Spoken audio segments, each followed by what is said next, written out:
รรมย่อมจำแนกแจกสัตว์คือพวกเข้าเนี่ยสัตว์ก็เลยคนนี่แหละหมานั่นแหละพวกมูเทพเทวดาอินพรหมทั้งหลายนั่นแหละสัตว์ก็ดีคำว่ากรรมย่อมจำแนกแจกสัตว์ก็เลยไปตามจิตเจตนาความดีความเลวที่ออกจากความรู้สึกของเจ้าของเองคนเห็นแก่ตัวจริงๆก็จำแนกแจกออกไปตายแล้วก็อาจจะเป็นนรกมั่งเปรตมั่งเดรัจฉานมั่งคนที่เริ่มนี่ความดีขึ้นมาแน่ตายแล้วก็อาจจะไปสวรรค์สั่นต่างๆมั่งคนที่ฝึกหัดปฏิบัติตนเองสิก็เริ่มอาจจะไปทั้งพรหมโลกหรือนิพพานก็ว่าไปแต่ว่าล้วนแล้วถ้าเกิดจากการกระทำของตนเองเด้อบ่แม่นผู้อื่นเฮ็ดให้เด้อเจ้าของเฮ็ดเอาเองเบิดถึงบอกว่ากรรมย่อมจะแม่แจกสัตว์ให้เป็นไปต่างๆนานาตามการกระทำของตนตามความเป็นจริง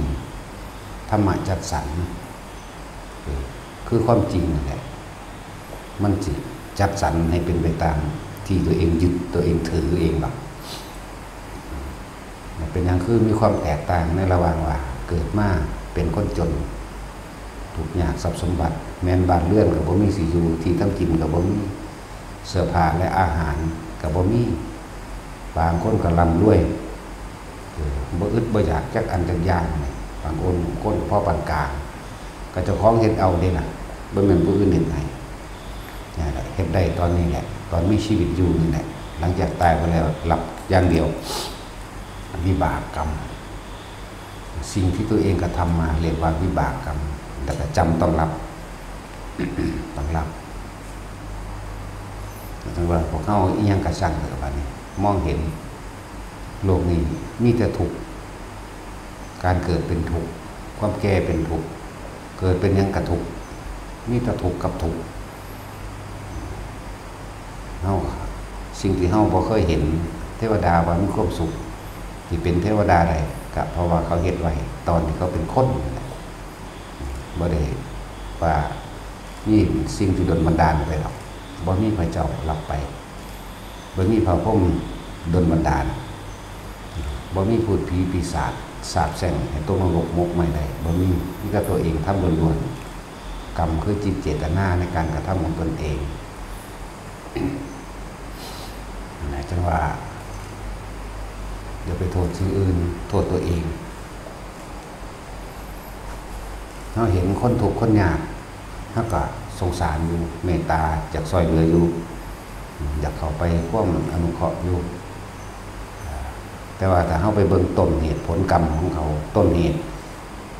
ที่เขากระทำมาแล้วผลกรรมที่เป็นคนอึดอดอยากน้อยเปี้ยเสียขาปัญญาอ่อนโดนรังแกต้องเล่ร่อนต่างๆนานาสารพัดล้วนแล้วแต่เป็นสิ่งที่เขาเฮ็ดไว้ทั้งหมดนั่นแหละแต่คนหาคนเชื่อยากเชื่อยากว่าเชื่อฮอดเจ้าของเด้แต่ไปเชื่อผู้อื่นนะแต่เว้าเรื่องกรรมคือเฮาเว้าเรื่องของเฮาเองเรื่องของทุกๆคนเองที่เป็นมาคนที่นำความจริงออกมาแสดงได้ผู้แรกเลยคือพระพุทธเจ้านั่นแหละที่เพิ่นบอกว่าพิจารณาดอกความเกิดเป็นทุกข์ความแก่เป็นทุกข์ความพัดพรากจากสิ่งที่รักเป็นทุกข์เนี่ยความเจ็บไข้ไม่สบายเป็นทุกข์ความตายเป็นทุกข์บ่พิจารณาเห็นไหมความจริงที่เฮาเห็นอยู่นี่นะว่าเกิดว่าแก่ว่าเจ็บว่าตายนี่แหมความจริงที่เฮาเห็นมีบ่พ้นจากคนได้บัดนี้สาเหตุแห่งทุกข์ทั้งหลายก็คือตัณหาและอุปาทานคือความอยากของเจ้าของเฮาก็น้อมเข้ามาตัวเพิ่นเว้าเรื่องทุกข์ก่อนให้มันเห็นซะก่อนเพิ่นจังมาเว้าเรื่องสาเหตุแห่งความทุกข์นี่มันทุกข์เพราะว่ามึงอยากอันนี้มึงอยากได้อันนี้มึงอยากเป็นอันนี้มึงจึงไปหาลักหาปล้นหาจี้หาฆ่าหาโกหกต้มตุ๋นหลอกลวงโยนความผิดดีใจก็กินเหล้าเสียใจก็กินเหล้านี่นั่นแล้วเพราะว่าตัวเองเฮ็ดเองนั่นแหละเพิ่นก็เว้าเรื่องสาเหตุมาแล้วแล้วเพิ่นก็บอกว่าวิธีดับทุกข์เพิ่นก็บอกเฮาพร้อมด้วยล่ะแต่ว่าพวกเฮาสิดับหรือบ่ดับเท่านั้นแหละ ทุกข์ดับไปตัวเขาเองก็รู้ภายในของเขาเองคือเก่าเนี่ยเพิ่นแต่เป็นเพียงผู้บอกบ่เป็นผู้ทำให้บ่เป็นผู้สร้างโลกบ่เป็นผู้สร้างสวรรค์บ่เป็นผู้สร้างนรกบ่ได้เป็นผู้สร้างพระอรหันต์บ่ได้เป็นผู้ใดๆทั้งสิ้นเพียงแต่ว่าเพิ่นรู้ก่อนหมู่เพิ่นเลยนำวิธีให้พวกเขาเฮ็ดนั่นแหละจังว่าเฮาเห็นต่างประเทศเขาลบราขาฟันกันเนาะโดยแล้วแต่เป็นวิบากกรรมที่เขาต้องรับซึ่งต้นเหตุมันน่ะเขาอาจจะเคยมียศถาบรรดาศักดิ์ร่ำรวยมีอำนาจเพราะความหลงในอำนาจเพราะความอยากเป็นใหญ่ยิ่งก็เก่าจึงสั่งจึงข่มขู่จึงบังคับให้คนฆ่ากันให้คนไล่กันให้คนเอาเปรียบกันสุดท้ายแล้วการกระทำรวมกันโดยจิตโดยเจตนาเรื่องว่ากรรมจำแนกแจกสัตว์คนที่มีความคิดรวมกันสมรู้ร่วมคิดน้ำกันเอาไปอยู่ในที่เดียวกันมาถึงเวลานี้ขณะนี้กรรมมาจากอกุศลกรรมให้ผลก็ให้ผลต้องลบล่าขาฟันกันแม้นบ่ลบบ่มีส่วนในการลบแต่ว่าก็มีส่วนในความเห็นสนับสนุนส่งเสริมก็ได้แล่นหนีตายหนีลูกระเบิดหนีลูกปืนสร้างบ้านทางเลื่อนขึ้นมาได้จังสิกระทูลูกปืนลูกระเบิดของเขาพังพินาศทำลายไปอึดอดอยากไปที่เขาเห็นอยู่นี่แล้วมีความหวาดกลัวมีความหวาดระแวงพวกว่าลูกระเบิดจะตกใส่หัวเวลาใดเมื่อใดเนี่ยแต่ของนั่นแหละเป็นผู้พากันคิดเอาไว้ว่าเฮ็ดมันจังสั่นเฮ็ดมันจังสี่ไปวางแผนกันเด้นั่นแหละคือว่าเขาจึงกรรมหรือทำตามความเป็นจริงเลยจัดสรรไปตามความจริงที่ตัวเองเฮ็ดไว้ธรรมะจัดสรรกว่ากรรมจัดสรรกว่าเฮ็ดเป็นไปตามความเป็นจริงที่มันเป็นถ้าบ่เชื่อดอกแต่ก็เป็นเรื่องของเขาอันนี้เขานำออกมาบอกเพื่อเปรียบเทียบคนไปสวรรค์นิพพานเท่ากับเขาโคมันหน่อยอีกได้ล่ะเนาะคนไปอบายภูมิเวียนว่ายตายเกิดที่นี่เท่ากับขนโคมันจะเถียงพระพุทธเจ้าแล้วเอาจากล้านตัวสักขนโค1 ล้านตัวกับเขาโคก็2 เขานั่นแหละมันน่าจะเป็นหนึ่งสั่นจะมากกว่านั่นแหละเป็นเทียบให้นัยยะสื่อแต่ว่าตามความจริงกับมันน่าจะเป็นทั้งเป็นล้านตัวขนาดว่าคนนี้เกิดในระหว่างทำการพุทธศาสนาแต่ยังมีความเชื่อว่ามีสิ่งศักดิ์สิทธิ์โดนบันดาลมีเทพเจ้ามีพระพรหมโดนบันดาลมียักษ์มีผีโดนบันดาลขนาดว่าอยู่ในทำการนี้เด้สิไปว่าอีหยังกับพวกมีความเชื่อเข้าใจอยู่แล้วมีความเชื่อมั่นอยู่แล้วว่าพระเจ้าเทพเจ้าเป็นผู้สร้างเป็นผู้โดนบันดาลสิไปว่าอย่างขนาดไม่ทำการศาสนาพุทธเพิ่นแนะเพิ่นนำเพิ่นบอกขอคิดเห็นต่างๆมากมายก็ยังไปมีความเชื่อแบบเดียวกันกับพวกที่บ่รู้เรื่องหยังเลยว่าสัตว์โลกเป็นไปตามกรรมก็เลยเป็นบ่ต่างกันจากเขาพวกเราค่อยความหวังให้ผู้อื่นมาช่วยเหลือให้ตัวเองพ้นออกจากทุกข์บ่มีทางว่าสิพ้นทุกข์ไปได้บ่มีทางว่าสิพ้นความเป็นว่ายตายเกิดไปได้เลยพ้นทุกข์คำว่าพ้นทุกข์พ้นคือบ่มาเกิดนั่นเองมันเกิดเป็นยังกระสร้างได้สำหรับเป็นเจ้าฟ้ามหากษัตริย์หรือมหาเศรษฐีที่รวยที่สุดในโลกสร้างย่อมหนีบ่พ้นความทุกข์อันเกิดจากแก่เจ็บปวดป่วยและตายหนีบ่พ้นอะไรขนาดว่าเฮาอยู่ในธรรมกลางพุทธศาสนาเฮายังมีความเสื่อมบางสถานที่ว่าที่นี่เข็ดขัดขวางคลั่มท่านนี่ว่าคลั่มมั่งเข็ดมั่งขวางมั่งคือสถานที่ที่เฮาอยู่จังนี้ครับมีความเข้าใจว่ามันเข็ดมันขวางคนมาทำมาหากินบ่ได้ป่วยโลดตายโลดแบบนั่นแบบนี้นี่ยังมีความเสื่อว่าจังสี่อยู่นี่ขนาดนั้นแหละขนาดอยู่ในธรรมกลางพุทธศาสนา แต่ยังมีความเสื่อว่าที่นั่นเข็ดที่นั่นขวางผู้ใดไปทำมาหากินผีเฮ็ดโลดจังสั่นแล้วจะไปอยู่จังสั่นสิเด้อนะผู้นั้นไปอยู่เฮ็ดได้3 เดือนตายผู้นั้นเดือนหนึ่งตายเอาแล้วเอาความตายว่าก็เลยบ่กล้าเข้ามาทำมาหากินมันบ่กล้านั่นนี่หลายอย่างอยู่หรอกแต่ว่าบ่คิดถึงคนอยู่ในบ้านน่ะตายหลายก็ที่ว่าเข็ดขัดขวางนี่เนาะรถแท็กซี่บางนี้เขาซาหรือว่าตาย3แล้วเด้ตาย5แล้วเด้ตาย7แล้วเด้แต่ว่าอยู่ในหมู่บ้านนึงตายเป็นพันเป็นหมื่นคือบ่พากันใหญ่หนีเนี่ยนั่นแหละหมายถึงว่าคนที่ยังมีความเสื่อจังซี่บ่ได้เชื่อว่าสิ่งตัวเองกระทำมาเด้เชื่อว่าผีเฮ็ดพุ่มเจ้าที่เฮ็ดผีต้นไม้นั่นผีต้นไม้นี่เฮ็ดเด้ตาเข่งว่าผีต้นเข่งว่าต้นไม้ที่เขาตะของเอาไปเฮ็ดเฮือนดูเฮือนนี่ต้นจิกก็มีต้นแดงก็มีต้นกุงก็มีผีต้นกุงผีต้นแดงบ่มีเนาะมันสั่นแล้วตายหรือว่าพากันย้ายบ้านหนีสั่นแล้วความเชื่อความเห็นต่างๆที่เขาแสดงออกมาเพราะว่าบ่มีความจริงนำมาจำแนกแจกจ่ายให้เกิดความเข้าใจแท้จริงว่าธรรมบ่มีธรรมะองค์จากความจริงที่พระเจ้าสอนไว้ดังนั้นการทำมาหากินก็ยังไปพึ่งพิงพึ่งผ้าอาศัยแนวอื่นโดยความเสื่อใช่ไหมพญานาคสิโดนบันดาลให้ผีผู้ตาสิโดนบันดาลให้วันเดือนปีและเวลาเลิกงามยามดีถ้าออกถึกเลิกถึกงามถึกดีแล้วสิโดนบันดาลให้ถูกต้องแล้วแบบนั้นแบบนี้โง่เฮงเขาไม่ได้สนใจ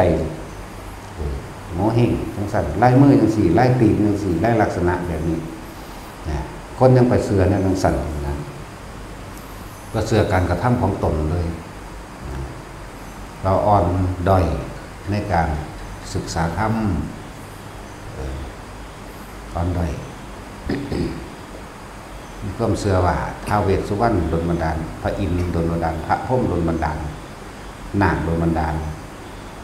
เจ้าพ่อเจ้าแม่นั่นนี่สารพัดเนาะอันนั้นคือความทั้งยังมีความเชื่อจังสี่อยู่กับบ่ต่างจากไม่รู้อะไรเลยมีความเชื่อจังสี่อยู่แล้วนาคเนี่ยแต่ว่ามีผู้ใดเห็นเลยนี่แต่ความเชื่อเราเชื่อจากการอย่างนี้เราฟังกันมากถ้าว่าผีถ้าว่าพ่มเคยเห็นพ่มจะเกิดบ่ปุ๊บแต่สิมึงเคยเห็นบ่กูว่ากูเห็นเด้กูว่าได้เงินได้ว่าภายสิมาว่ากูบ่เห็นพ่มกูก็เห็นเทวดากูก็เห็นหน้ากูก็เห็นพุ่มเทวดาลุกขะเทวดากูก็เห็นกูบ่ได้ตื่นเต้นจากเม็ดเด้แต่ว่าพวกที่ว่าทั้งสันทั้งสี่เขาเห็นหรือยังนะกูพิสูจน์ได้เด้บัดวิธีพิสูจน์ก็บอกที่เขาชั้น4 สกอนเดอร์แล้วออกมาสกอนแล้วก็อธิษฐานว่าแบบนี้เขาไปอยู่ระหว่างระดับ3มันเห็นดอกเนี่ยกูก็บอกว่าวิธีพิสูจน์ซึ่งก็บ่แม่นว่าเฮาเป็นผู้บอกผู้เดียวพระพุทธเจ้าบอกมาก่อนเนาะสั่นคือพระโมคคัลลากับพระลักขณาไปบิณฑบาตน้ำกันทุกทางเขาชิจกูฏพระโมคคัลลายิ้มอาวุโสท่านยิ้มเรื่องใด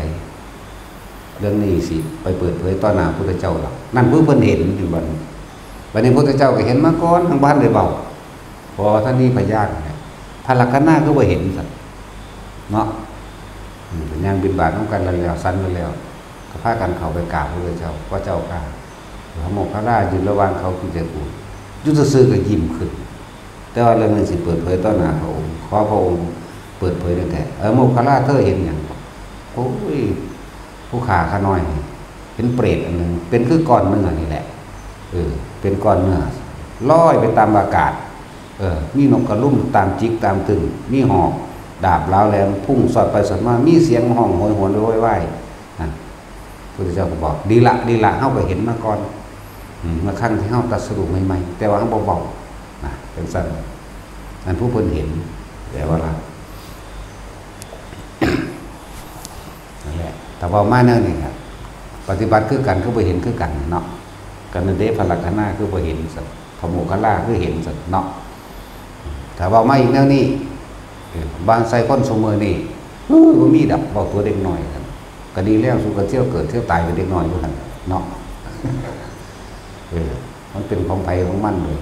เขาเจ้าสั่งสมเขาเจ้าสั่งสมบุญสั่งสมบารมีเขาเจ้าใฝ่รู้เรียนรู้และศึกษาตามความเป็นจริงได้แถวแนวทางที่พระพุทธเจ้าสั่งสอนเราเขาเจ้าเห็นตามพระพุทธเจ้าเมื่อเห็นตามแล้วเขาเจ้าก็เห็นจริงๆความเสื่อก็หายไปเหลือแต่ความจริงที่เห็นอยู่แน่ว่าล่ะเหลือแต่ความจริงมีแต่ความจริงนั่นแล้วเนาะบริยานเด้แต่ว่าเห็นเบาๆเด้สั่นแล้วสั่นแล้วผีอยู่หันผีอยู่นี่คือตัดสินญาณไม่เห็นจักเทื่อนั่นก็เลยว่าผีอยู่หันผีอยู่นี่ความคิดเจ้าของอยากเจ้าของเองถุงยางปิวขึ้นซื่อๆกับหูดูดแรงลมลุกคุกข้ามปากข้ามดินเราเห็นว่านั่นเป็นธรรมดาดินั่นแล้วเขาว่าผีอยู่อันมันก็คอด้วยนะก็คอเฮ้าหน่อยเห็นบ่ผีร้ายขนาดผีในความคิดแต่มันเป็นผีมันเป็นผีแนวอื่นเลยผีที่ตัวเองสั่งจินตนาการขึ้นมาเอาเองนั่นแหละเพราะว่าเขาบ่ได้ศึกษาจิตสุดท้ายของคนเวลามันสิตายมันนึกถึงอย่างมันก็ไปตามนั้นมันบ่ได้อยู่หม่องหันแต่ว่าตามนั้นก็บ่ได้แปลว่าไปอยู่นำหม่องหันใดโดยทั้งหมดเด้อารมณ์พัดไปอีกที่หนึ่งเด้คือว่าโกรธเกลียดเครียดแค้นบุคคลผู้ใดผู้หนึ่งคิดจะไปฆ่าเขาพอดีหัวใจวายสอบตายซ้ำมันบ่ได้ไปฆ่าผู้นั้นแล้วมันบ่ได้ไปอยู่นำผู้ไปคิดถึงเด้อารมณ์โกรธพี่ไปตามความรู้สึกตัวนี้ไปนรกเลยอารมณ์โลภไปเปรตเลย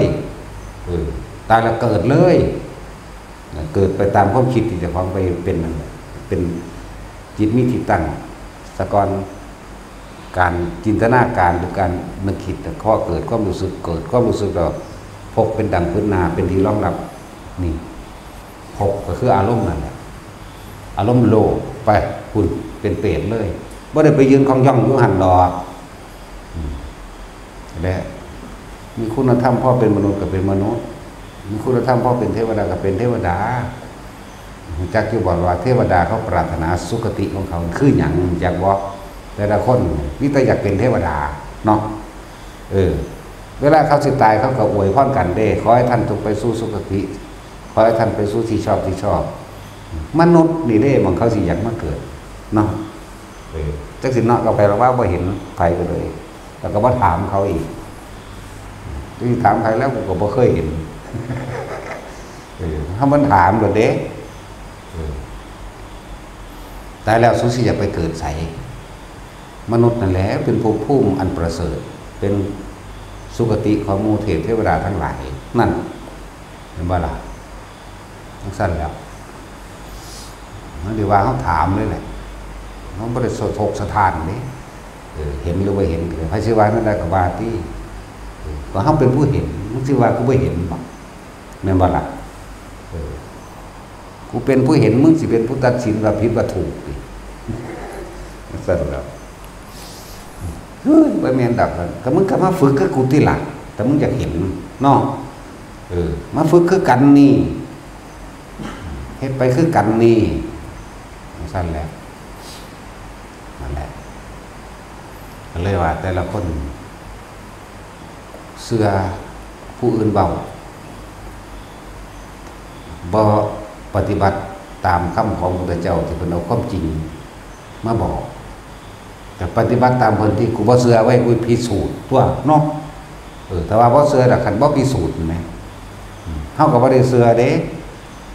อ่านไปนำเถียงเพิ่นไปนำได้อ่านพระไตรปิฎกเถียงผู้เดียวน่ะเถียงในใจเฮ้ยเป็นไปบ่ได้ดอกมโหเรื่องอากาศตั้งสั่นทั้งสี่โอ้ยสวรรค์ตลกแบบนั้นผีแบบนี้บ่เชื่อแต่ว่าเพิ่นกันบอกวิธีพิสูจน์เนาะตั้งสั่นแล้วปฐมฌานทุติยฌานจตุตฌานหรืออากาสนัญจาอากิญจายตนะว่าไป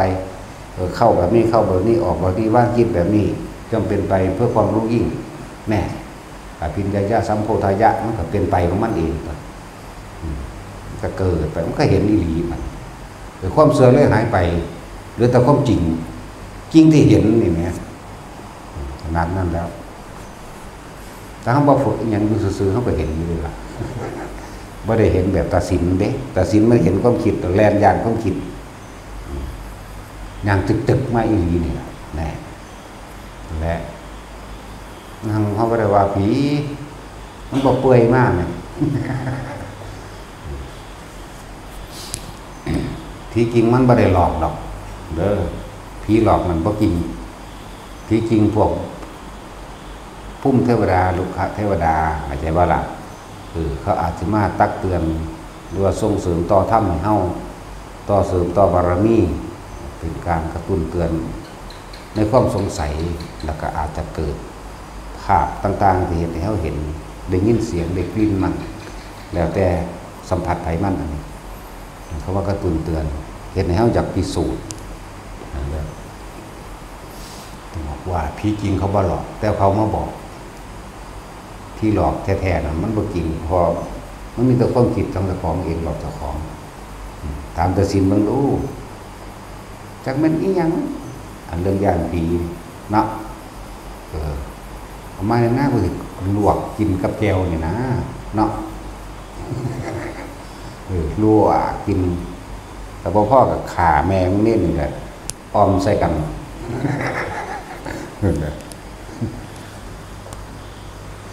เวลาเล่นแล่นแนั่นเฮ้ยเวลานี่มานอนหลดดอกจะเอายังบุ๊กมาติดในมือ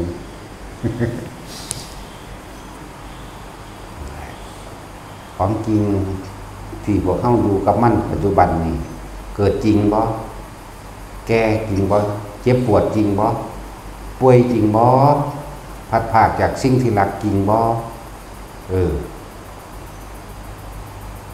ย่านตายจริงบ่นี่ก็ถามเจ้าของตัวนี้แม่มันบ่ได้ไปหาตะเบิ่งนั่น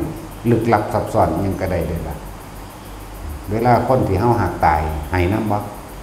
เป็นหยังคือให้น้ำก็ย้อนก็มาเบิ่งเจ้าของคักๆว่าความรักความผูกพันความหวังดีความบ่อยากให้ตายความอยากให้มั่นคงความบ่อยากเห็นคนที่หักตายแต่คนที่สร้างตายน่ะอุ้ยอดสบายนะสมน้ำหน้ามันน่าจะตายก็โดนแล้วเนาะก็จังสั้นแล้วถ้าพวกเจ้าตัดอะไรจากสิ่งที่รักบ่ได้สิ่งที่เกลียดมันก็มานำพวกเจ้าคือเก่าบ่ล่ะแต่เฮาว่างความปรารถนาในสุขใดทุกข์บ่จำเป็นต้องว่างเลยมันว่างเองบ่ต้องไปขจัดมันหนองหันก็ได้ที่โตมันลึกล้ำละเอียดความยินดีความพอใจเห็นบ่ยินดีพอใจตัวนี้แหละตัวยินดีตัวพอใจเนี่ยราคะโทสะโมหะก็เกิดถึงตัวความยินดีความพอใจราคะแปลว่าความพอใจในรูปรสกลิ่นเสียงสัมผัสรู้สึกสัมผัสทางกายแล้วก็เกิดกลายเป็นความพอใจจากคนละตัวเดียวตัวพี่น้องนั้นมันละเองสั้นแล้วงั้นว่าละถ้ามีบุคคลที่รักย่อมมีบุคคลที่เกลียดตามมาถ้ามีความยินดีพอใจความไม่พอใจก็ต้องตามมาเมื่อใดที่เธอปรารถนาสุขแม้นทุกข์ไม่มีใครปรารถนาก็จะได้มาเพราะสุขกับทุกข์มันเป็นของติดกันความพอใจและความไม่พอใจเป็นของติดกันเห็นบ่ล่ะเฮาจึงแสวงหาเฉพาะของที่เฮาพอใจเด้บ่มีผู้ใดแสวงหาได้ความบ่พอใจเนาะแต่ว่ามันก็ได้มาตอนเฮาแสวงหาอย่างได้อันนี้แล้วมีคนมาขัดขวางกันนั่นถือว่าบ่พอใจก็เกิดน้ำข้นถือว่าขัดขวางเลยบัดนี้มันได้มากก็ห่วงแหนรักษาไว้แน่บ่จะให้ผู้ใดมายุ่งเนาะนั่นแหละบ่พอใจไหมติดกันอยู่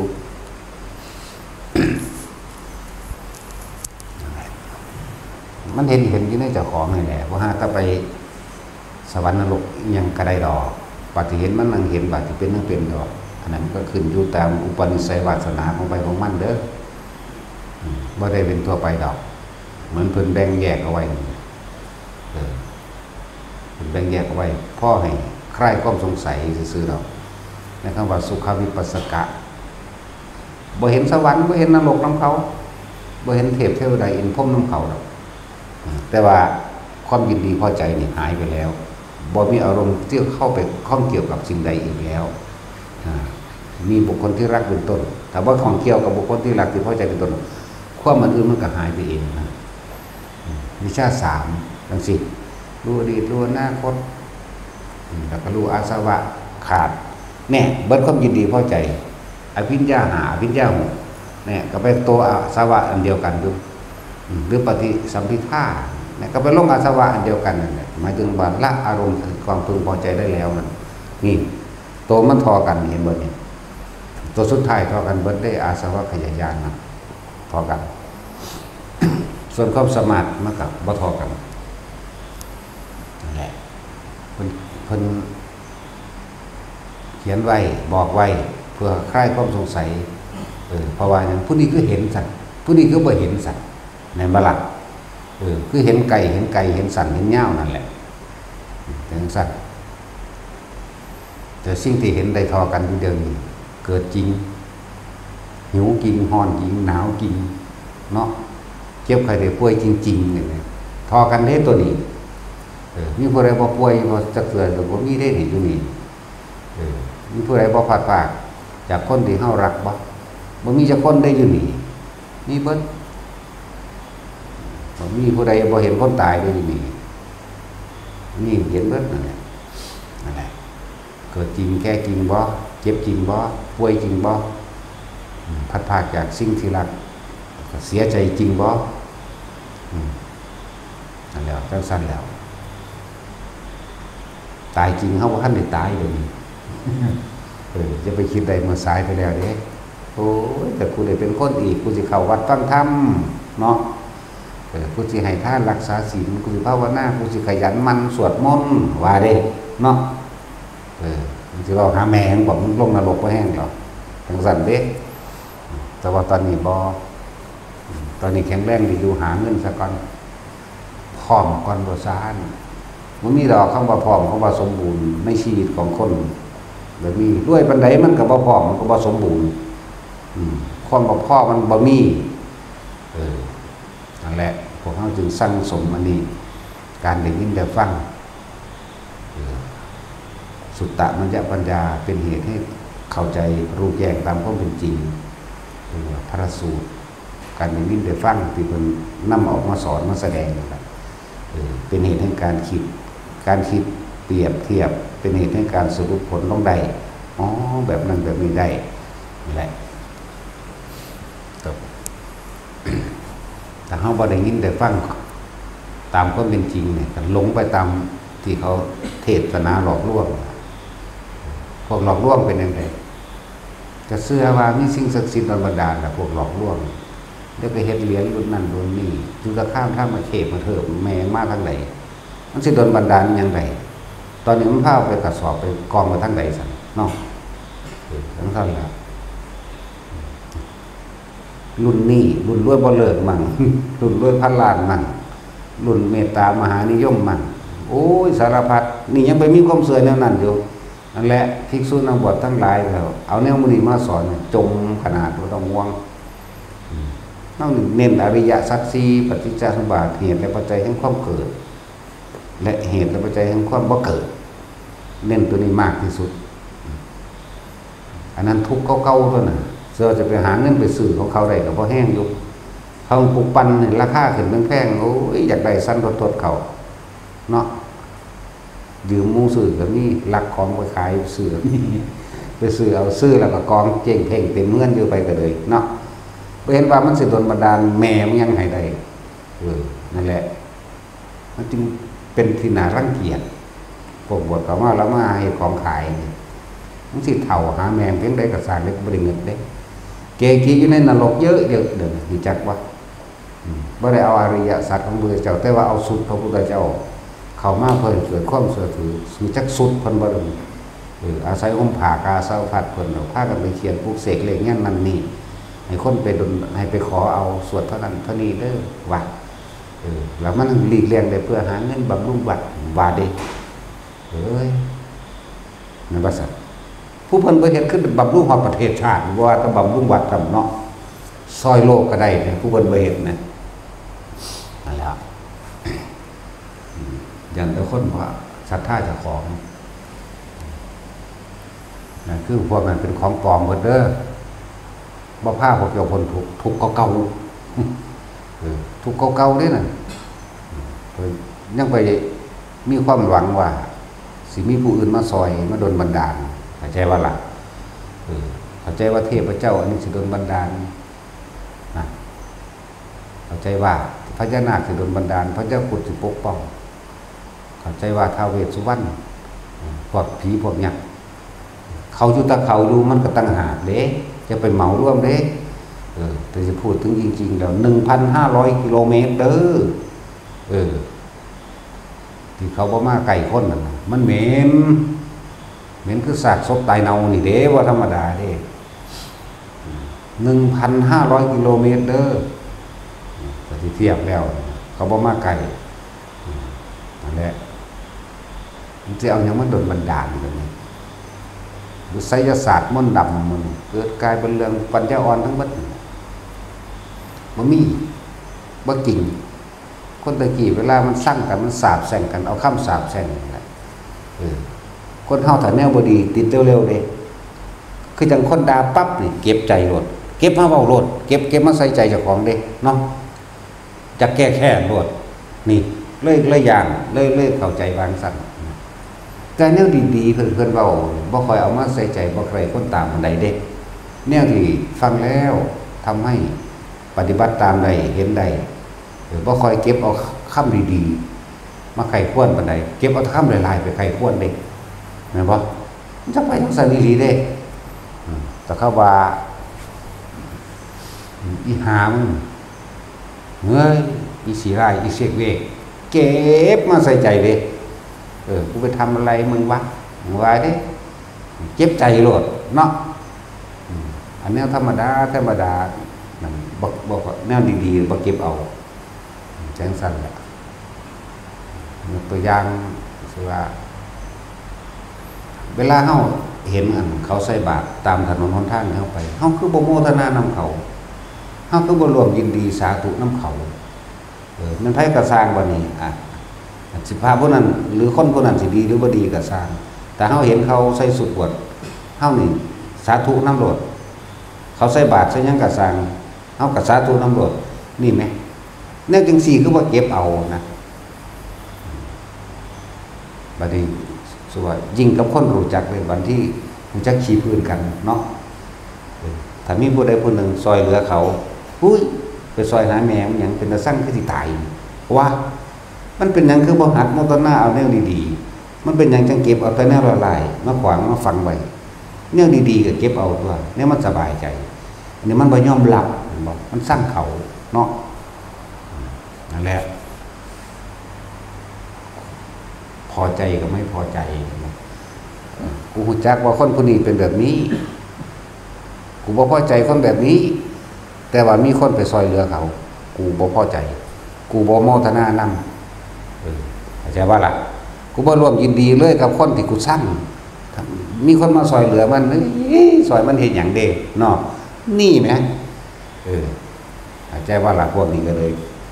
ทุกคนเห็นเขาสร้างวัดจังสิสาธุน้ำเขาโลด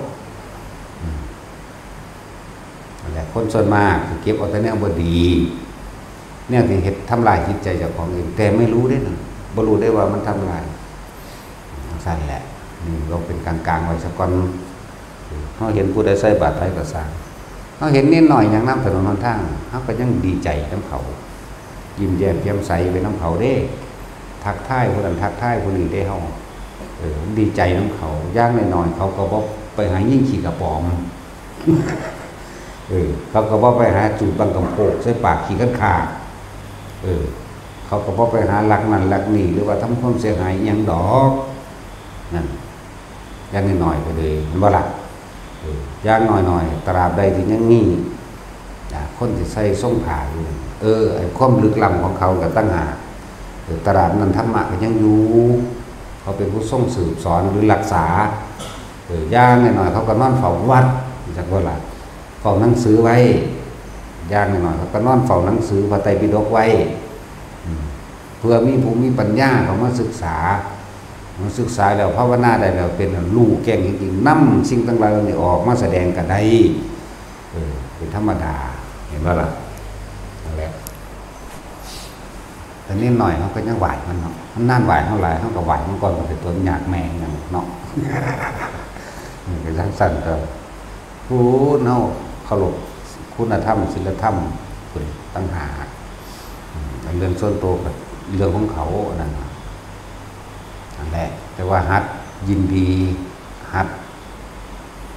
โมทนาสาธุนำเวลาเขาได้ดีน้ำเน่ว่าแม่นว่ากูจะขี่พื้นมึงกูสร้างมึงกูบ่โมทนานำกูบ่สาธุนำกูชั้นซ้ำนั่นแหละนี่ตัวนี้สำคัญเด้อตราบใดที่เขายังมีความยินดีพอใจกับบุคคลผู้ใดผู้หนึ่งเขาจะว่างจิตเป็นกลางบ่ได้เพราะว่าความไม่พอใจก็ซ่อนเล่นอยู่ในหันบางทีถือคนที่จะของหักถือคนที่ของพอใจได้อุ้ยดีจังเลยว่าเด้อย่างนี้อย่างนั้นนะเนาะเรื่องเป็นลำเอียงเห็นมันเอียงไปซ้ายมันเอียงไปขวามันเรื่องตั้งจิตบ้างจิตเป็นกลางบ่ได้อันนี้ก็เป็นเหตุหนึ่งเด้อเหตุไหนเขายังมีความลำเอียงฉันทคติพอใจเฉพาะบุคคลที่เคยเรียกว่าเคยทำความพอใจให้กันนะแต่คนที่บ่เคยทำความพอใจกันเวลาเขาได้รับท่านได้รับการช่วยเหลือบ่พอใจเป็นอคติเป็นคติที่ไม่ดีอย่างว่านั่นแหละมันที่ฝังลึกไว้ในใจเด้ ก็เลยว่าแนวดีๆคันบ่เก็บเอามากระทำตามแต่เอาท่านแนวเร็วๆคำด่านี่คือเก็บเร็วเนาะเห็นบ่ล่ะคำด่านี่เก็บเร็วๆเก็บเอามาฟังใจเลยถ้าผู้ใดด่าขึ้นมาแบบนี้ปุ๊บก็ศูนย์ขึ้นเลยทั้งสั้นตัวแต่เขาว่างจิตเป็นกลางบ่ได้เขาก็ต้องเวียนว่ายตายเกิดที่เก่าเด้อเวลาใดที่เขาทำจิตเป็นกลางใดเวลานั้นเขาจึงจะพ้นจากทุกข์ทั้งปวงพ้นจากการเกิดเลยจากกลางบ่ไม่ได้เข่าขางไปได้กลางพอใจหรือบ่พอใจมันบ่มีเด้นี่แต่ว่าในการกระทำอันควรหรือบ่ควรเท่านั้นได้บาดคำว่าพวกเขากรรมจึงจำแนกแจกสัตว์ก็แปลว่าเจ้าของได้เป็นผู้เฮ็ดเองคำว่ากรรมบ่แม่นผู้อื่นได้บ่แม่นดลบันดาลบ่แม่นบ่ฮู้จักแหล่งที่มาเด้จักบ่แหล่งที่มาแหล่งที่ไปก็ความคิดเจ้าของนี่แหละตัวกรรมแท้ๆคือตัวนี้ถ้าผู้ใดหยุดความคิดได้ในความอยากได้อยากเป็นกรรมทำงานบ่ได้อกุศลกรรมทั้งหลายหรือกุศลกรรมทั้งหลายหยุดลงทั้งหมดเลยบุญเพิ่นก็บ่เอาแล้วถ้าผู้จังซั่นบาปเพิ่นก็บ่เอาแล้วกุศลหรืออกุศลก็บ่เอาแล้วอยู่ตรงกลางฝึกหัดเอาได้ทุกคนนั่นแหละฝึกเสียสละความเห็นแก่ตัวก่อนที่มันพอใจก็มันเห็นแก่ตัวล่ะแม่นบ่ล่ะฝึกหัดตัวนี้เพิ่นจึงมีทานให้เฮาออกหน้าซะก่อนไปทางใดให้ทานนำหน้าเนี่ยเป็นการแสดงนำใจผูกมิตรไมตรีและที่ลึกเข้าไปนั่นคือการสละความเห็นแก่ตัวของตัวเองในความยึดมั่นคือมันว่าอันนั้นก็ของกูอันนี้ก็ของกูโอ้ตาท่านตัวเดียวมันก็มีความลึกล้ำความหยาบความปานกลางและความปราณีตละเอียดต่างกันอยู่เด้บางคนท่านก็เพราะว่ามีความหวังบางผลในท่านอยากร่ำอยากรวยแล้วก็ขอนั่นขอนี่หรือว่าการช่วยเหลือบุคคลผู้อื่นกับท่านเหมือนกันก็เพื่อว่าอยากให้เขากลับขึ้นมาซอยเจ้าของก็มีก็เพื่อว่าอยากให้เขาว่าเจ้าของดีก็มีเห็นบ่ล่ะมันสั่นตัวมีอะไรมันมีความหยาบๆอยู่ได้นี่ท่านแลกของเอาของน้อยไปแลกของมากเนาะเสียเอาร้อยไปแลกล้านก็ว่าทั้งสิ้นแล้วมีอื่นก็ยังหยาบๆอยู่แต่ว่ากระหัดจากหยาบนี่แหละไปสักวันบัดนี้ต่อมาจังเริ่มปานกลางให้เฉพาะบุคคลที่เขาพอใจจากเวลาให้เฉพาะบุคคลที่เขาพอใจบางคนก็ท่านเอาเฉพาะพระมันเนาะคือพอใจนั่นแหละบุคคลที่พอใจบุคคลที่พอใจซอยเหลือนั่นนี่ก็ให้บ้าไปนี่ก็ยันมันนี่ก็คอยไปก็คือผู้ท่านโดยความปราณีตโดยความละเอียดโดยความบ่เป็นเจ้าของท่านบ่หวังผลในท่านเด้พอใจหรือบ่พอใจบ่มีนั่นแหละมันลึกเข้ามาตัดออกจากการเป็นเจ้าของไปเลย ให้เฉยๆให้ซื่อๆบัดท่านสัตว์เดรัจฉานก็บ่ได้หวังหยังครับท่านพระอรหันต์ก็บ่ได้หวังหยังเดรัจฉานก็บ่ได้หวังหยังคนก็บ่ได้หวังหยังฤาษีชีไพรสมณะชีพรามทั้งหลายก็บ่ได้หวังหยังมี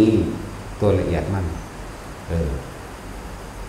บ่มีความหวังในความอยากได้ดีมีเป็นอย่างอีกแล้วนี่จึงบอกว่ามันมีความอยากความปานกลางและความละเอียดต่างกันอยู่ เวลาแนะนำคนท่านเวลาใดอาจารย์บอกว่าจะไปหวังผลในท่านจะมีจิตผูกพันในผลในท่านจะไปหาสังสมของตำหลายอย่าท่านยังเปรตท่านแบบกันได้ท่านยังเปรต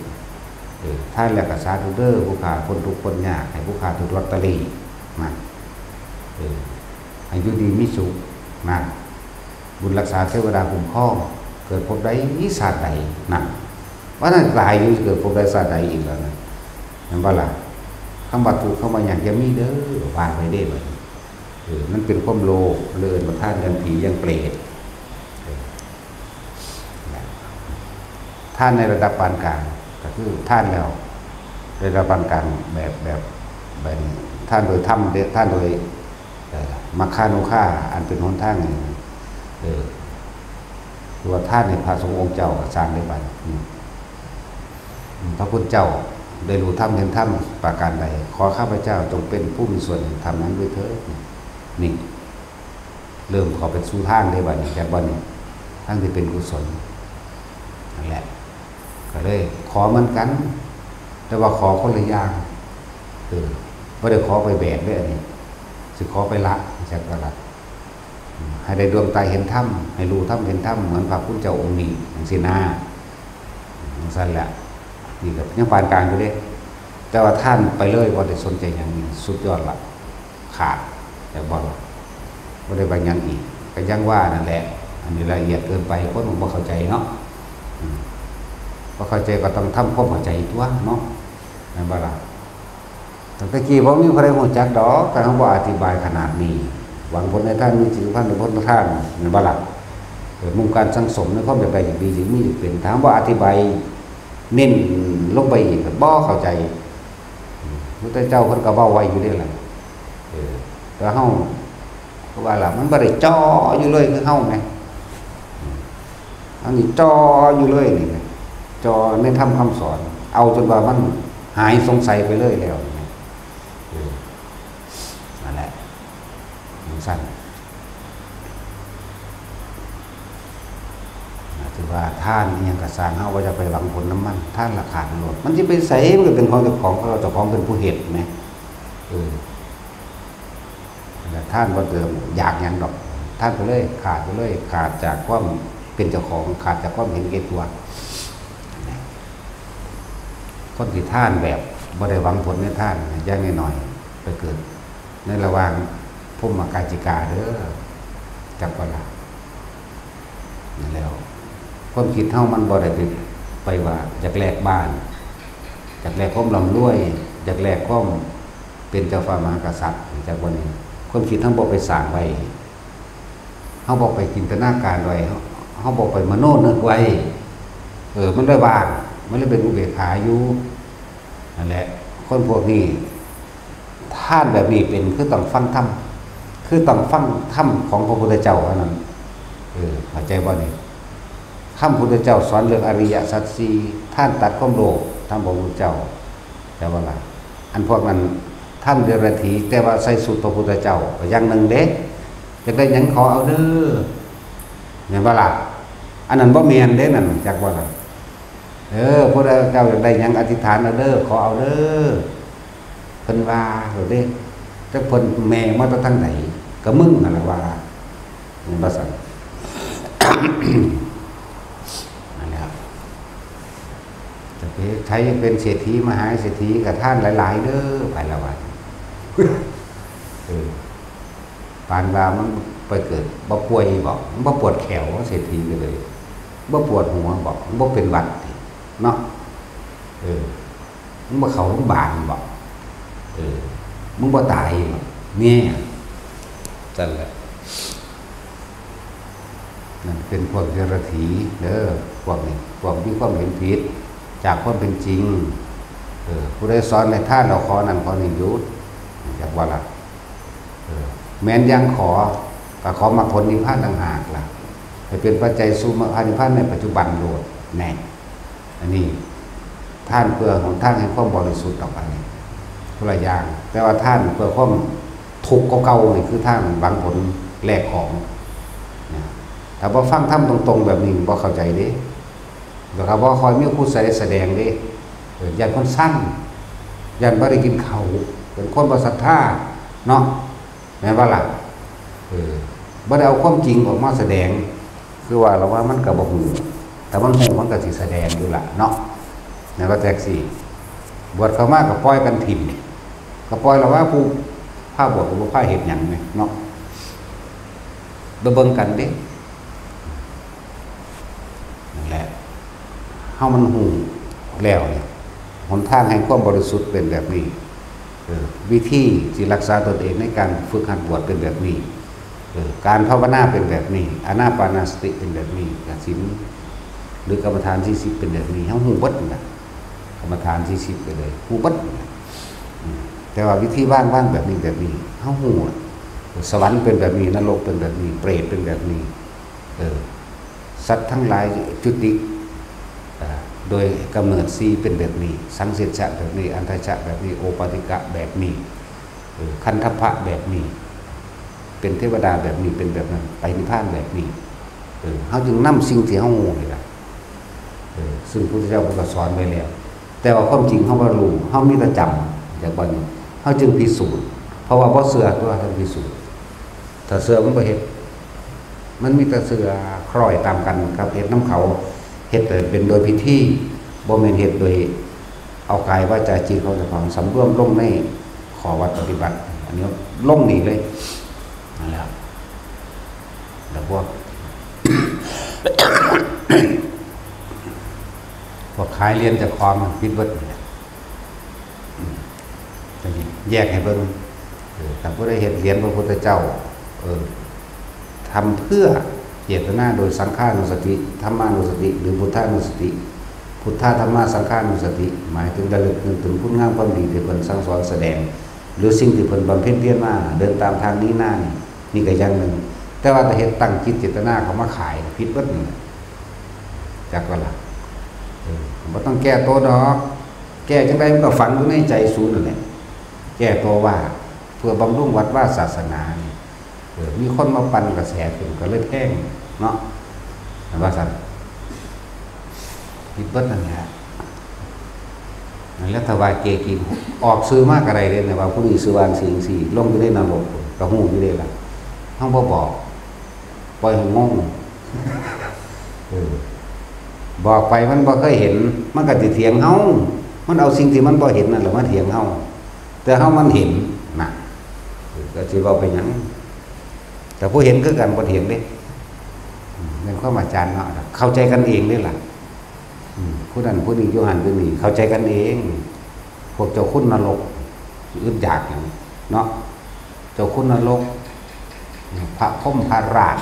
อยู่ในมหาวิกีเยอะแยะมันสั่นตาเดินเจ้าคุณนรก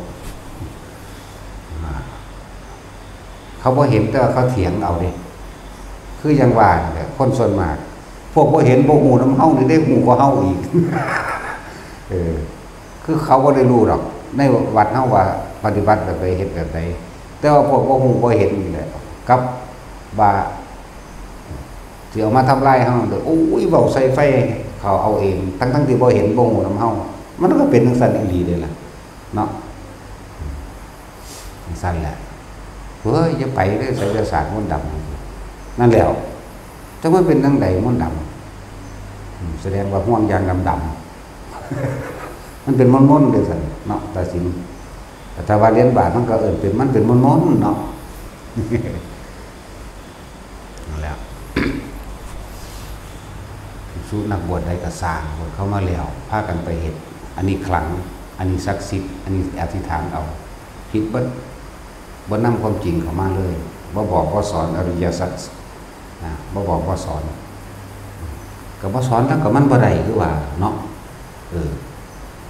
อุปสรรคบวชเอาซ่อมซื่อก็มีเด้แถมสั่งแต่งเอาเลย ใส่อุปสรรค30,000เด้อแปลงสั่นเด้ก็มีเด้เขาแต่งเขาว่าเอาไปเลยเด้โอ้สิก็มีบ่ละกับป้าคันถิ่นแปลงสั่นเขาเฮ็ดอีหยังบ่ถูกใจบ่น่ะให้เขาแวกๆได้บัดนี้บางที่เขาศึกษาพระวินัยเขาเฮ็ดถูกต้องตามพระวินัยแต่ว่าบ่ถูกใจเจ้าอาวาสนั่นบ่ให้เขาด่าเขาบางพวกเขาบวชบ่แม่นสถานที่ปฏิบัติจังซี่แต่ว่าเขาเดินจงกรมเขาทำสมาธิไปว่าเขาเด้พุ่นปักอรหันต์ใหญ่ว่าเด้บัดนี้ได้ตัวดีปะว่าเด้บัดนี้โอ้ยมาสี่คนพ่อคนแม่เอ้ยทั้งนั้นแหละจะถามว่าตัวดีเลยล่ะทั้งสั่นมันก็อ่านหนังสือบ่ออกบ่แต่บ่ออกมันคือว่าไปถามว่าครูสอนคณิตศาสตร์เนาะตัวดีอะไรหลายอย่างที่เขาปล่อยกันถิ่นแล้วเขาบ่โดยพวกเขาว่าพากันศึกษาเลยบ่มีแนวสอนเลยพากันเฮ็ดสืบต่อตามกันเร็วนี่ศิษย์เอกเกกินั่นเกกินี่ขังได้รับสืบทอดคาถามากินความคิดรู้เบิดนั่นแหละเงินว่าสั่งคาถานั่นคาถานี่ศิษย์เอกเลยศิษย์เอกนรกของตีมันสั่นแล้วมันศึกษาเบิ่งอยู่ว่าพระวินัยพุทธเจ้าพระเหตุที่ว่าพระโมคคัลลาภาษาหรือบุตรเทศที่ว่าของขังเนาะแม้ว่าล่ะพระอัญญาโกณทัญญาปปะพระยะมหานามาพระอัสสจิพระอนุนพระเหตุอยู่บ่นี่ทั้งสั่นแล้วไล่มาเบิ่งแน่เลยเฮาเอามิตรอริยสัจสี่ได้ขึ้นก่อนแต่ละมือไปเลยเอาแต่ถูกสมุทัยนิโรธขึ้นมาก่อนหมดเลยก็เอาความจริงขึ้นมาบอกกันบ่ได้ความปลอมความเท็จความร่ำความรวยมากับไผเด้นี่ครับสอนให้เห็นทุกข์ในตนเองสาเหตุแห่งทุกข์ในตนเองคือหยังวิธีดับทุกข์เฮ็ดจังไดและทุกข์ดับไปเป็นแบบใดบอกในความรู้สึกแต่ละคนนั่นแหละเนี่ยบ่ได้นี่เด้พวกขายของในนี่เฮาก็บ่ให้มีมาขายของเด้มันมีแต่พี่บาทั้งหลายบอกเอายามาขายเฮาอาจารย์ซื้อซอยแล้วซั่นแม่งอยู่ในนี่กูมีทอกันกับโรงพยาบาลพุ่นจังซั่นก็มีเอาลอตเตอรี่มาขายมั่งขายกระตุ้นของขังขายเหรียญก็มีผู้ใดเห็นก็สร้างไล่ออกนี้โลดบ่ให้เย็ดนั่นท่านแหละเพราะว่าอยากตรวจสุขภาพให้ก็ดีอยู่ดอกขอบคุณอยู่แต่ว่าพระอยู่นี่ไปทางโสตายสมัครว่านะบ่ต้องไปห่วงมันปานใดดอกสุขภาพมันถ้ามันบ่เจ็บบ่ปวดจะไปหาแม่นะภาษาโรงพยาบาลเนาะไปรักษาก็รักษาไปตายนี่แหละอดเอาได้จังน้อยนึงเลยอย่าเอาเสาะหลายให้มันเลิศแหน่ยังก็ดีอันใดสีวินๆแหน่จังน้อยนั่นน่ะเอาไอ้เข้าโดดเฮ้ยไปก็ไปรักษาไปตายนั่นแหละยังก็ดอดลองโสมันก็เบิ่งบ่เป็นเนาะซั่นแล้วปวดขาหน่อยก็อยากไปโดดมันปวดเอาเองมันก็เศร้าเอาเองเป็นตัวเดียวนี้เนาะสู้มันอยู่นี่เลยเว้ยตายกับว่ามันตายเราเป็นหยังตายตอนนุ่มๆตอนดีหรือจากตายตอนเฒ่าเอาแต่115 ปีดูว่าให้เขาเจาะข้อเจาะหูดังดูว่าจังสิตายเนาะดันมันใส่นี่แหละเว้ยตายไปกับลมหายใจนี่สิบ่ดีก็กับตายกับห่วงใยว่าเจ้าของเป็นโรคนั้นเป็นโรคนี้เนาะเห็นบ่ล่ะหลายมองพอตัวเองบ่รู้ก็เลยนำสิ่งที่ตัวเองบ่รู้ตามความเป็นจริงมาสอนกันอย่างสั่นเลือกเอาให้เด้อว่าสิไปบวชทางใดก็ดีพวกเจ้าสิบวชเอาบาปหรือสิบวชเอาบุญมันต่างกันอยู่เด้ว่ามันเอาพิธีใหญ่ๆมาบอกว่าบวชจังสั่นมันสิได้บุญเด้เริ่มต้นแรกมันผิดแต่สแตกแดกเหล้าเข้าไปพุ่นแห่แหนกันตุ้มต่ำทุกคน ที่บุญหาแม่มึงบอกนั่นน่ะมันก็ผิดไปแห้งละคำว่าวัดนี่มันขอวัดตุดงควัด13ไปเด้บ่แม่นมองสิไปเต้นเด้งหน้าเดาหลังเด้บ่แม่นมองสิไปแสดงฟังเพลงหลังละครบ่แม่นมองสิไปขายของขายปิ้งไก่อยู่เด้เข้าใจว่าล่ะบ่แม่นมองสิไปกินเหล้ามวนตีกลองมะเร็งต่างๆเด้แต่ที่แรกมันก็ผิดแล้วมันจะเอาหยังมาผิดตัวอุปชายังบ่รู้นะเนาะอุปชายังบ่บอกต้องใส่แล้วอยู่นี่บ่ให้มีนั่นแหละคนที่บวชจังซี่เฮาก็ว่าเดินทางเข้ามาก่อนมาศึกษาก่อนแต่ว่าพอบ่พอใจนี่ก็หนีไปตัวเนาะเพราะยังว่าลูกศิษย์เป็นฝ่ายเลือกอาจารย์อาจารย์บ่ได้เลือกลูกศิษย์เด้แต่ว่าต้องทำตามอาจารย์จังจังว่าล่ะอาจารย์ใหญ่คือไผก็ศาสดาคือกับพระวินัยนั่นเด้นั่นแหละพระธรรมและวินัยนี่แหละความจริงเรียนว่าพระธรรมพระวินัยนี่ก็คือข้อบังคับบ่ให้เฮ็ดไปตามอารมณ์เก่าๆนั่นแหละจะเป็นศาสดาแทนเราตถาคตเดี๋ยวเฮาเอาตัวนี้เด้มาบอกกันเฮ็ดตามนี้เด้อจังซั่นแล้วมาศึกษาเบิ่งก็ยากบ่พอใจบ่ง่ายคือวัดนั้นวัดนี้ไปตามที่สุดก็เป็นเลือกเอาตัวเนาะอันนี้เฮามุ่งประเด็นมรรคผลนิพพานเด้บ่ได้ว่าสิมาหาเงินบ่ว่าสิมาหาชื่อเสียงนั่นแหละหรือว่ามาทองคำขานมากขานหยังสะก่อนเบิ่งไปสะก่อนเพิ่นก็บอกก็สอนเพิ่นว่าสิเฮ็ดเอาหรือบ่เฮ็ดเอาก็ตั้งหากได้บัดนี้เฮาบ่ได้ไปจี้อยู่ตลอดเด้บอกแล้วบ่เฮ็ดมันบ่แม่นเพิ่นดีหรือบ่ดีเจ้าของนั่นเข้าใจว่าล่ะดีหรือบ่ดีก็เลยเพิ่นก็ได้แต่บอกก็คือมันเป็นน้ำคุ้มอยู่นี่เป็นร้อยบ่สั่นกันขึ้นอยู่กับการกระทำของเจ้าของเลยเพิ่นได้แต่บอกนั่นแหละทั้งว่าทองคำขันนาคมันได้ซะก่อนผู้ใดอ่านหนังสือบ่ออกมันก็มีโทรศัพท์เขาเจ้าก็บอกคำทองนี่แหละก็จำเอาน้ำตัวเขาทองแต่อ่านบ่ออกเขาก็เอาโทรศัพท์มาจำเสียงมันได้อยู่ดอกนาเห็นบ่ล่ะวันนี้ผู้อ่านออกก็เอาทั้งอันบทสวดคำขอบวชนั่นแหละกับเสียงที่เขาเจ้าอัดไว้ในโทรศัพท์ประกอบกันเลยแต่ผู้อ่านบ่ออกเลยก็จำเสียงเลยตัวแต่เพลงฝรั่งเฮาบ่ได้เฮาก็ยังจำเสียงว่าได้อยู่ไหมเนาะมันบ่ตัดสินอาบาดีบีซูซีหลอตอกอยู่ไหมใส่หมวกกันน็อกขี่มอเตอร์ไซค์อยู่ไหมแม่ว่าสั่นขี่ไปขี่มารถพาตะแลกเนาะตัดสินซูซีหัวแตกหลอดตอกหัวโนสมัยตะกี้เนี่ยเขาก็ยังได้อยู่ได้ล่ะเขาจะไปอ่านออกบอกภาษาอันนั้นแต่สำหรับผู้ว่าอ่านหนังสือบ่ได้หรือเป็นอะไรจะเอาเสียงมาฟังเอาว่าไปน้ำพระเจ้านั่นแหละมันมีอยู่ดอกพิธีขออุปสมบทแบบธรรมยุทธกดเข้าไปโอ้ยกลากขึ้นมามีวัตถุหลายวัดที่พระเจ้ามาเฮ็ดไว้ดีมากเห็นบ่ล่ะก็ต้องสั่นเติมสำหรับผู้อ่านหนังสือบ่ได้แล้วผู้เฒ่าความจำบ่ดีอ่านบ่ได้พร้อมอนุโลมให้บาตาม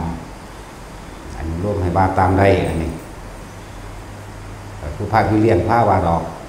หรือว่าผ้าวามันก็บ้าไงแต่ส่วนมากนี่เท่าผ้ากับวากันเราเองไปเรื่อยโดยอันออกอยู่ตัวทั้งเมาทั้งไปบวชกันนี่ได้เนาะทั้งแห่กันเมาโยสันนี่ทำลายบ่ฮู้ได้ว่าเจ้าของทำลายเจ้าของเราทำลายศาสนาหรอกพุทธศาสนามีใครทำลายได้หรอกเพราะมันเป็นของมันอยู่อย่างสั่นเกิดแก่เก็บตายมีอย่างสั่นอันนี้จังทุกขังอนัตตาก็มีอยู่อย่างสั่นผู้ได้เข้าถึงได้มันก็รู้ทันเลยทำลายกับทำลายเจ้าของถึงว่าเฮาแต่เราคนถึงเขามาในนี้ให้ศึกษาอริยวินัยก่อนศึกษาแนวปกป้องคุ้มครองเจ้าของเอง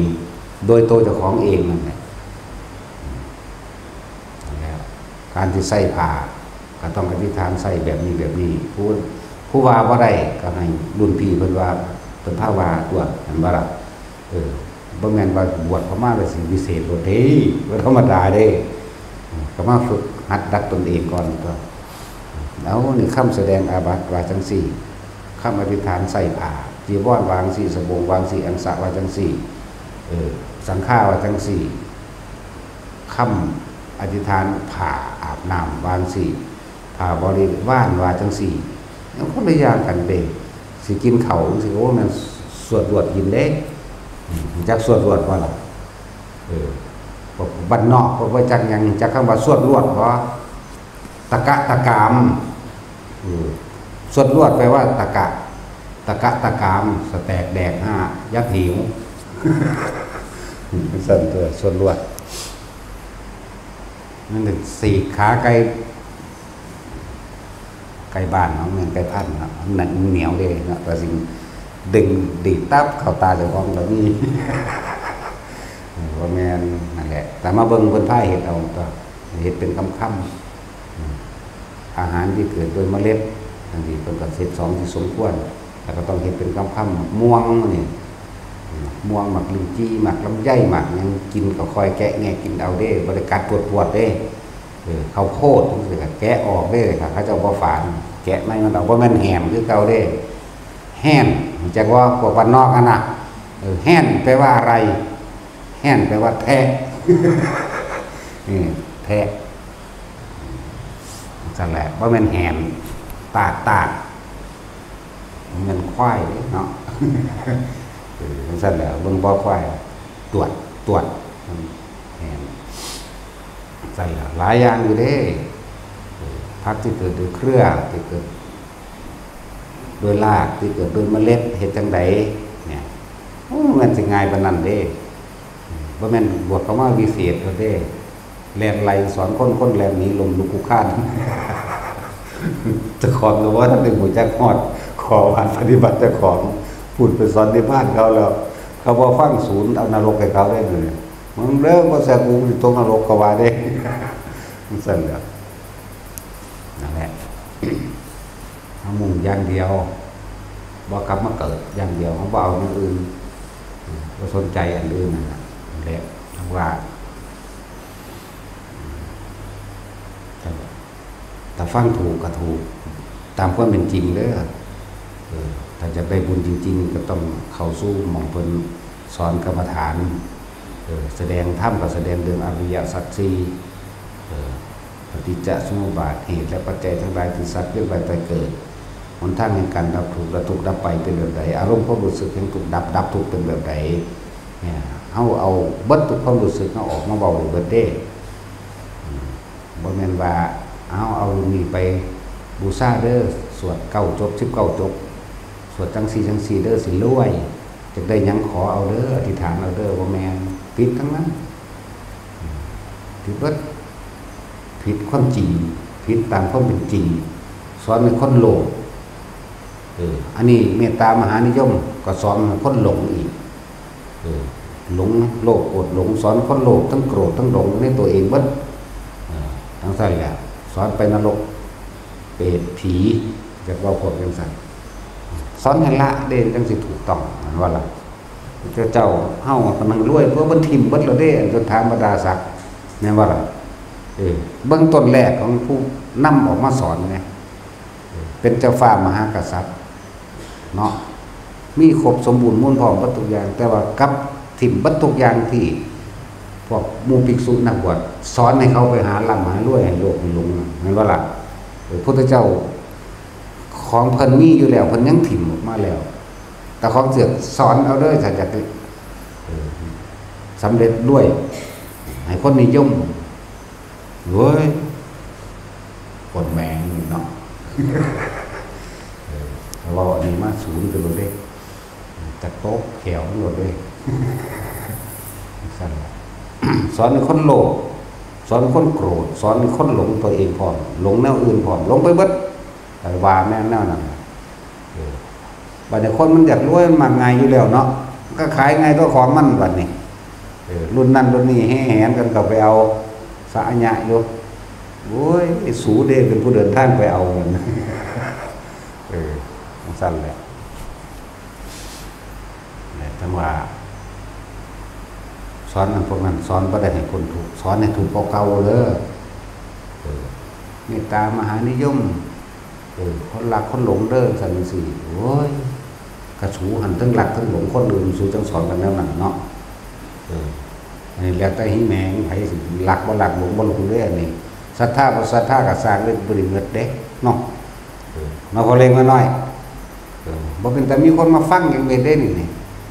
มันก็สร้างมันก็สร้างแล้วเหมือนกูเด้นี่แม่สุนี่บ่เด้ไปหันบ่เด้นั่นแหละแต่คนมันเฒ่าเพราะฉะนั้นทำความจริงได้แล้วมันสิบ่ค่อยมีหมู่แล้วบ่ค่อยคบไผจักว่าล่ะแล้วก็บ่ค่อยมีไผคบแต่ว่ามันบ่เหงาดอกแต่ผู้ใดฝึกหัดปฏิบัติเป็นแล้วมันบ่เหงาดอกลมหายใจนั่นก็คือเปลี่ยนตายของเฮาเองเกิดมีชีวิตยืนยาวมาเท่าเดิมนี่ก็ลมหายใจนี่แหละเนาะบาดสิ้นชีวิตมันก็ลมหายใจนี่ได้สิ้นแต่ว่าถ้าใส่ลมหายใจให้เป็นประโยชน์ได้แก้ตนเองนี่เห็นบ่นี่ใส่ลมหายใจก็ดับทุกข์ได้ลมหายใจก็พาทุกข์ได้ลมหายใจก็ดับทุกข์ได้คือกันตัวลมหายใจกับพาเกิดลมหายใจกับพาตายคือเก่าตัวแต่ในระหว่างอยู่ระหว่างทำการก่อนที่ตายนี่ใส่ลมหายใจมันดับทุกข์ที่ดับความอยากของเองนั่นแหละผู้ใดบ่หนีออกจากลมหายใจความคิดบ่หนีออกจากลมหายใจมันก็ว่างคิดเป็นกลางได้ตัวฝึกไปเรื่อยแต่จะเว้าเรื่องอานิสงส์แห่งอานาปานสติอุ้ยมันหลายกระดอกแต่ว่าก็เว้ามาเรื่อยๆอยู่ดอกความอัศจรรย์แห่งลมหายใจมันมีมากมายปาฏิหาริย์มันเกิดจากลมหายใจสิ่งที่เกิดขึ้นเหนือธรรมชาติเรื่องปาฏิหาริย์เหนือธรรมชาติที่คาดคะเนเอาหรือวิทยาศาสตร์พิสูจน์จะบ่ล่ะบ่ได้วิทยาศาสตร์ก็เกิดกับพุทธศาสตร์เกิดก่อนตั้งนานแล้วฝึกไปให้รู้หรอกนะทั้งเป็นเครื่องป้องกันตนเองจากอุบัติเหตุอุบัติภัยต่างๆลมหายใจเฮาเมื่อถึงเวลาขับขันความหนาอัศจรรย์หลายอย่างที่ตัวเองหลุดออกมาได้รอดออกมาได้เกิดกลายเป็นที่พึ่งเกิดกลายเป็นที่อยู่เป็นวิหารธรรมแห่งตนต่อเป็นเครื่องอยู่ตามความจริงของเจ้าของเองก็ลมหายใจนี่นะนั่นแหละฟังไปนำศึกษาธรรมไปนำนั่นนี่ไปนำคนบ่มีบุญบาสามารถครอบครองทรัพย์สมบัติใดดอกเพราะว่ามันบ่มีความสงบมันมีแต่ความอยากใดก็อยากใดแม้นมีมาได้แล้วตอนแรกอันอาจจะเป็นมูลมรดกแต่ก็รักษาไว้บ่ได้ดอกเพราะมันบ่มีปัญญามันขาดสมาธิขาดจิตตั้งมั่นขาดความสงบขาดความไขโคตรและหน้าแต่ตองอันนี้ควรอันนี้บ่ควรนั่นแหละหลายอย่างเราสิบอกอานิสงส์มันอันนี้เขาบอกแต่นิพพานแมงอย่างเดียวนั่นแหละจักว่าเขาว่านายการเกิดมันนายคักก็อย่างนี้เด็กมันเข้าไปเห็นแล้วมันนายคักมันเลยบอกด่าเลยหัวใจก็ได้ว่าด่าทางด่าแมงก็เก่าละเนาะตัดสินแต่ตัดสินมาเห็นตั้งมือสูมือกับด่าสูมือเลยบ่มีจักมือที่บ่ด่าบ่ยินกระดาแต่ของเราคอยก็หูรู้ว่าเขาเป็นคนหูหนวกกระดาได้บัดนี่อย่างสั้นแล้วต้องกระแทกจากบ่ผู้ใดอยู่กับลมหายใจใดถึงกินสุดท้ายปัจจุบันบ่มาเกิดดอกแต่ว่าคนที่ฝึกจังซี่ได้โอ้ยมันฟังธรรมะมาบ่แห้งแล้วฟังคำสอนครูบาอาจารย์องค์นั้นมาบ่แห้งแล้วฟังแล้วมันก็เข้าใจหรือมันเข้าใจแล้วมันก็ประกอบไว้จังซี่แหละหลายอย่างพวกเราก็สิว่าเรื่องนิสงส์พวกใดที่เขาเบิ่งอยู่ประจำก็ฮู้ดอกบางคนเกิดความอัศจรรย์ฮอดเครื่องบินตกบ่ตายผู้เดียวอย่างนี้พอเขาฝึกอันนี้เวลาถึงเวลาขับขันมามันเกิดความอัศจรรย์มาปกป้องเฮาเองสิ่งบ่ใครคาดคิดว่าสิได้ก็ได้แต่ว่าได้โดยธรรมเด้โดยความยุติธรรมของบ่จักได้ก็ได้เด้แน่จังซี่แหละหลายอย่างเฮาบ่เหงาหรอกอยู่ผู้เดียวบ่อึดตะหมู่ผีก็มี จักว่าล่ะหมู่คนก็มีมันซ่อนแล้วหมู่ผีเราว่าดีกว่าบอกง่ายกว่าอีกเนาะตัดสินเอาว่าหมู่ผีเออ ไปหาตัดสินเด้อเอาสบายท่าน